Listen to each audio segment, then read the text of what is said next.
High বন্ধুরা, আমার ব্লগে স্বাগত। তো বন্ধুরা, তো আশা করছি সব ভালো আছে এবং সুস্থ আছে। দেখো, এদিকে প্রতিদিনকারের মতো সবজি কাটা হয়ে গেল বেগুনে।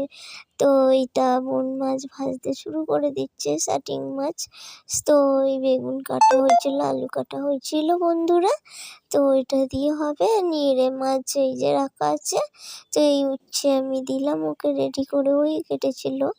তো এইদিকে পাপা দেখো বন্ধুরা কিরকম বদমাইশি করছিল।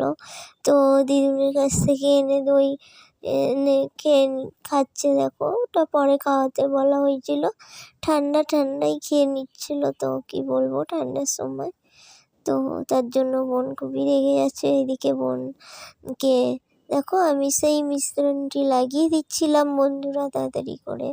তো এই কাজগুলো সারতে সারতে এদিকে ও রান্না করছিল, এদিকে আমি লাগিয়ে দিলাম বন্ধুরা তাড়াতাড়ি। তো দেখো, তো যাক, মিশ্রণটি হচ্ছে শুধু মেথি বন্ধুরা, মেথি পেস্ট করে। তো খুবই ভালো চুলের জন্য, তো সেই জন্য লাগিয়ে নিচ্ছিল। এদিকে তরকারিটা হচ্ছিল দেখো বন্ধুরা। তো চলো, তরকারিটা হয়ে গেল, তো এবার স্নান করে সবাই খাওয়াবে। আমার তো হয়ে গেছিলো। তো আমার ব্লগটি কেমন লাগলো বন্ধুরা? ভালো লাগলে লাইক